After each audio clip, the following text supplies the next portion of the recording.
حضرت امام ناصر الدین بستی یہ وقت کے درویش تھے، فقیر تھے، اللہ والے تھے۔ آپ بیمار ہو گئے، اس قدر بیمار ہوئے کہ آپ کو دل کا دورہ پڑا۔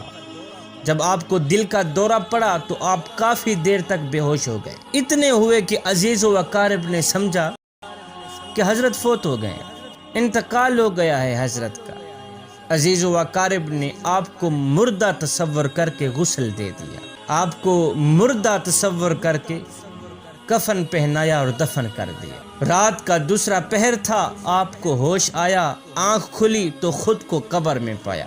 دیکھا کہ قبر کے اندر پڑے ہوئے ہیں، سخت پریشان ہوئے۔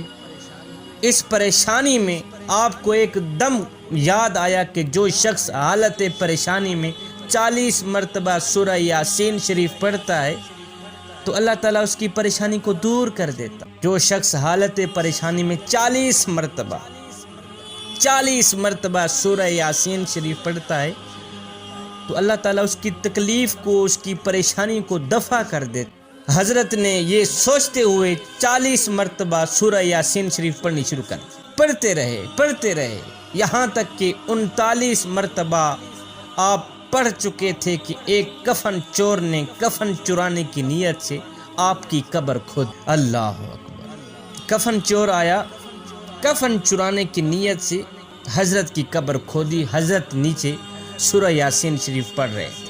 ادھر آپ نے 40ویں مرتبہ سورہ یاسین شریف پڑھنا شروع کیا تو ادھر کفن چور بھی قبر کھود چکا تھا۔ جب قبر کھودی گئی تو آپ اٹھ کر قبر سے باہر نکل آئے۔ چور نے جب آپ کو زندہ پایا، زندہ دیکھا تو اس قدر ڈرا کہ اس کا جگرہ پھٹ گیا، موقع پہ ہی فوت۔ رات کو حضرت شہر میں گئے، شہر کی گلی گلی کوچوں بازاروں میں یہ آوازیں دیتے رہے کہ مسلمانوں، جب پریشانی آئے، دکھ تکلیف یا برا وقت آئے تو 40 مرتبہ سورہ یاسین شریف پڑھ لینا۔ اللہ تعالیٰ نے جس طرح میری پریشانی دور کی ہے اسی طرح تمہاری پریشانی کو بھی دفع کر دے گا۔ جب دکھ آئیں، تکلیفیں آئیں، پریشانی آئے، جب غم ملے، فرمایا 40 مرتبہ سورہ یاسین شریف پڑھ لینا۔ جس طرح اللہ تعالیٰ نے میری پریشانی دور کی ہے اسی طرح تمہاری پریشانی بھی دور کر دے گا، تمہاری پریشانی کو بھی رد کر دے گا۔